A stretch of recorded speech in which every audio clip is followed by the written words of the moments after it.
Հայաստան վերադարձված գերիներից Վիգեն Էլջեքչյանին տեղափոխել են զինվորական քննչական գլխավոր վարչություն հարցաքննության։ Քննչական կոմիտեից 21 TV News-ի հետ զրույցում տեղեկությունը ոչ հաստատել են, ոչ էլ հերքել։ Գերատեսչության խոսնակ Կիմա Ավդալյանը նշել է, որ որևէ մեկնաբանություն չի կարող տալ հարցի զգայունությամբ պայմանավորված։ Ժամեր առաջ Վիգեն Էլջեքչյանի կինը Լինդան ժամանել է Երևան ամուսնուն հանդիպելու։ Օդանավակայանում հարցին, թե ինչ զգացողություններ ունի, Լինդան հուզվել է, նշելով միայն, որ ուրախ է։ Մենք հույս ունենք, որ այդ որոշումը Հայաստանի վարչապետ Նիկոլ Փաշինյանը հերքել է տեղեկությունը, թե Ադրբեջանը Հայաստանին 4 գերի է վերադարձրել սիրիացի 2 վարձկանների դիմաց։ Վարչապետի Բաքվից Հայաստան վերադարձած 4 գերիների լուրի հրապարակումից շատ չանցած Արդարադատության նախարարությունը հայտարարեց Հայաստանում ցմահ ազատազրկման դատապարտված սիրիացի 2 քաղաքացիների՝ Յուսեֆ Ալաբեդ Ալ-Հաջի եւ Մուհաբար Մուհամմադ Ալ-Շխերիին Թուրքիայի միջոցով Սիրիայի Արաբական Հանրապետության իրավասու մարմիններին փոխանցելու մասին։ Համացանցում լուրեր տարածվեցին, թե այս երկու իրադարձությունները կապ ունեն իրար հետ, ինչը այսօր մամուլի ասուլիսում Փաշինյանը ժխտել է։ մենք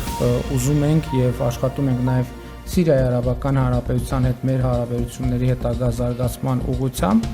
եւ այդ թվում մենք հույս ունենք, որ այդ որոշումը,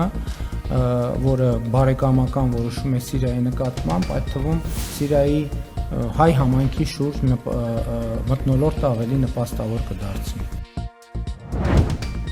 Վերջին օրերին Հայաստանում բենզինի գներն էականորեն իջել են, ինչը վարորդների համար մի կողմից լավ, մյուս կողմից մտահոգիչ լուր է։ Թեև վարորդների շրջանում մեծ մասը կարծում է, որ գնանկման պատճառը Ադրբեջանից Հայաստան ներկրվող բենզինի խմբաքանակներն են, գների էական փոփոխություն է եղել նաև երկրում գործող շատ այլ բենզալցակայաններում, որոնք հրաժարվել են ադրբեջանական բենզին վաճառելուց։ Օրերս իր տեսաուղերձում վարչապետ Նիկոլ Փաշինյանը նշել էր, որ ցածր գնով ադրբեջանական բենզինի ներմուծումը կստիպի մնացած բենզալցակայաններին իջեցնել բենզինի գները։ Պետք է արձանագրել նաև, որ նման մտայնությունները գոնե Հայաստանում հրահրում, քաջալերում են այն ընկերությունները եւ շրջանակները, ովքեր նաև դրսի իրենց գործընկերների աջակցությամբ երկար տարիներ բենզինի շուկայում մենաշնորհ են ունեցել եւ նրանք հիմա պարզապես ստիպված են լինելու իջեցնել գները, ինչից դուժելու են, ենթադրում եմ, այդ մոնոպոլիաները, որոնք փաստացի եւ վերջնականապես վերանալու են։ Ադրբեջանից ներմուծվող բենզինի խմբաքանակն ուղարկվել է 2 լցակայաններ՝ Ranol եւ Shisha World SP։ Չնայած բազմաթիվ բողոքների եւ քաղաքացիների կողմից ադրբեջանական բենզին չգնելու հորդորներին, կարծես այն ավելի մեծ վաճառք ունի շուկայականից զգալիորեն ցածր գին ունենալու պատճառով։ Մրցակցության եւ սպառողների շահերի պաշտպանության հանձնաժողովի նախագահ Գեգամ Գևորգյանի խոսքով, բացի 2 նշված լցակայաններից ուրիշ ոչ մի ընկերություն վաճառքի առաջարկով հանդես չի եկել, չնայած ներմուծման հնարավորություններին։ Մենք կոմունիկացվել ենք իրար եւ իրանցից որևէ մեկը ասել է մենք բողոք չունենք։ Եթե ունեինք, ասեն, հիմա կարող ասել, բայց կարող վախենան բողոքեն, բայ ոնց ասում, բայց մինչև դա ցորեն էին բերել։ Գիտեին, չէ՞ որ արդեն Ադրբեջանի տարածքային հարաբերություններ են սկսել։ Մեկ ասել ես գնամ բենզին բերեմ, ասել ենք, չէ։ Կամ ուզել է, մեկից դու կազդակ ստացել եք, օրինակ, չգիտեմ, CPS, Flash, Max, Shell, որևէ մեկը ասել է մենք ուզում ենք բերենք, մեզ չեն թողում, ձեռները բռնել են, բայց ինչ պիտի կառավարություն չթողի։ Օրերս էկոնոմիկայի նախարար Գևորգ Պապոյանը հաստատել էր տեղեկությունը, որ հունվարի 7-ին Ադրբեջանը նավթամթերքի ավելի խոշոր խմբաքանակ է ուղարկելու Հայաստան։ Սոցցանցի իր էջում տարածած տեսանյութում Պապոյանը եւս նշել էր, որ սպառողնիկն է ընտրում, որ բենզալցակայանից օգտվել եւ որ բենզինի տեսակից։ Ադրբեջանից եկած բենզինը ըստ էության վաճառվելու է, դա պրեմիում բենզին է, 430 դրամ, իսկ այդպիսի բենզինը սովորաբար մեր երկրում 500-520 դրամ է եղել դրա գինը, այսինքն մինչև 90 դրամ ավելի ցածր գնով է վաճառվելու, ինչը լավ է եւ իհարկե նաեւ տեսա, որ որոշ քաղաքացիներ նշում են, որ իրենք չեն պատրաստվում գնել այդ բենզինը եւ այլն։ Շուրջ 35 տարվա դադարից հետո առաջին անգամ 2025 թվականի դեկտեմբերի 19-ին Ադրբեջանից Վրաստանի տարածքով Տավուշի մարզի այրում կայարան հասավ 22 վագոնից բաղկացած գնացքը 1218 տոննա A95 տեսակի բենզինով։ Բենզինի գնի նվազմանը զուգահեռ կտրուկ բարձրացել է հեղուկ գազի գինը։ Մրցակցության եւ սպառողների շահերի պաշտպանության հանձնաժողովի նախագահ Գեգամ Գևորգյանը կառավարության նիստի ընթացքում այս ամենը պայմանավորել է Լարսի անցակետում առաջացող խնդիրներով, նշելով, որ ամեն տարի դեկտեմբեր ամսին հեղուկ գազը թանկանում է։ Սա ինքսովորական process է, որը ամեն տարվա դեկտեմբերին դա տեղի է ունենում եւ որևէ արտառոց բան չկա, որովհետեւ կապել էին որոշակի հանգամանքները բենզինի գնի էժանացման հետ, որ հանգացնում է որպեսզի դրա վաճառք ապովի։ Ինքը ընդհանրապես ճանապարհային Չկցե, այդ ինչ տրամաբանությունը բենզինի գինի։ Երեկվանից այո, այդպես մեծ աղմուկ է բարձրացնում, որ իհարկե ու այսօր դրա տարածումը շատ եղավ, մենք հստակ պարզաբանում ենք տվես, որ այդ առիթ օգտագործում, որ ամեն տարի Լարսը, երբ որ ճանապարհային հանգույցի խնդիր է ունենում, տրանսպորտային հանգույցները թանկանում են եւ ամեն տարի ինչ-որ նոր պատճառաբանություն է լինում, սովորական process-ը ապրիլ, մայիս ամիսին էժանա, դեկտեմբեր ամսին թանկ է, եւ այստեղ որևէ ինչ-որ լուրջ խնդրեմ գոյություն չունի։ Արձագանքելով Գևորգյանի պնդմանը, թե պատճառը տրանսպորտի թանկացումն է եւ ոչ թե բենզինի գնի նվազումը, վարչապետ Նիկոլ Փաշինյանը հայտարարել է, մեջբերում հարցի լուծումը պետք է դիտարկել տարածաշրջանային ապաշրջափակման համատեքստում։ Իմ ասած հարցի լուծման համատեքստում պետք է այդ հարցը լուծվի։ Եվ որպեսզի էլի մենք Հայաստանի Հանրապետությունը մատակարարումների տարբեր ուղիներ եւ տարբեր աղբյուրներ ունեն, այստեղ է հարցը, այսինքն պետք չի այդտեղ շատ բան փնտրել։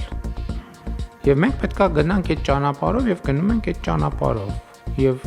համոզված եղեք մյուս տարի դեկտեմբերին էլ այդ հարցը չի լինի, որ ասում եք ամեն տարի դեկտեմբերին կլինի,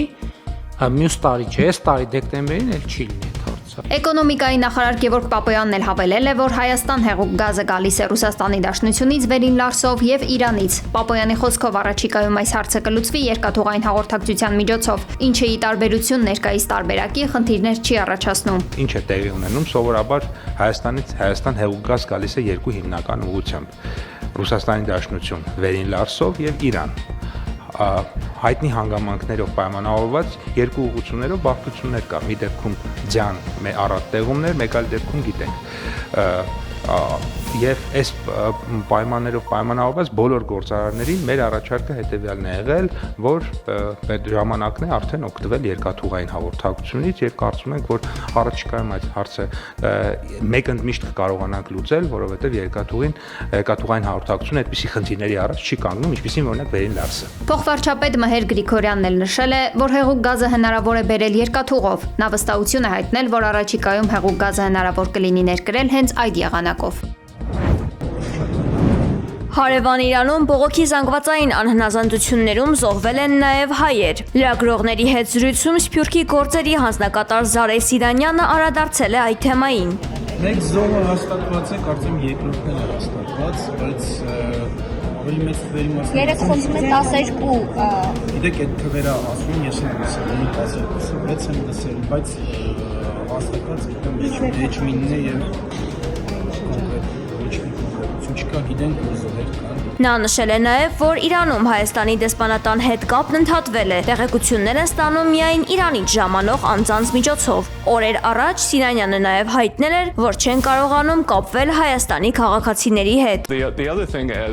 Իրանի իշխանությունները սկսել են գաղտնի կերպով երկրից միլիոնավոր դոլարներ դուրս բերել, հայտնել է ԱՄՆ ֆինանսների նախարար Սքոթ Բեսենթը։ Նախարարը շեշտել է, որ ԱՄՆ-ն հետևում է այդ ակտիվների տեղաշարժին։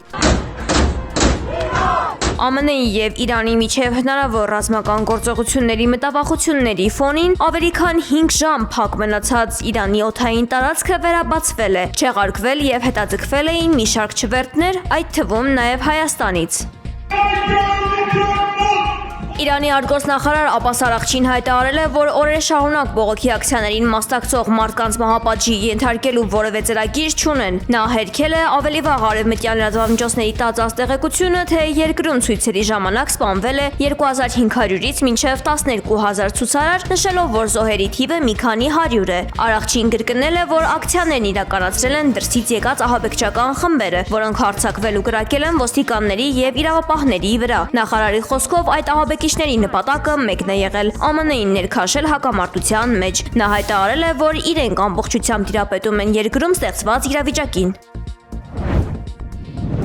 ԱՄՆ-ն դադարեցնում է ներգաղթային մուտքի արտոնագրերի տրամադրումը 75 երկրի քաղաքացիների համար։ Ցուցակում ընդգրկվել են նաև Հայաստանը, Ռուսաստանն ու Իրանը։ Պատճառը վերջին շրջանում տարբեր երկրներից ներգաղթյալների մասնակցությամբ ահաբեկչական գործողություններն են եւ Իրանում կատարվող վերջին իրադարձությունները։ ԱՄՆ պետքարտուղարության ներկայացուցիչ Թոմի Բիգոտը հայտարարել է մեջբերում կօգտագործեն իրենց լիազորությունները, որպեսզի արգելեն այն ներգաղթյալների մուտքը, որոնք կարող են բեռ դառնալ Ամերիկայի Միացյալ Նահանգների համար։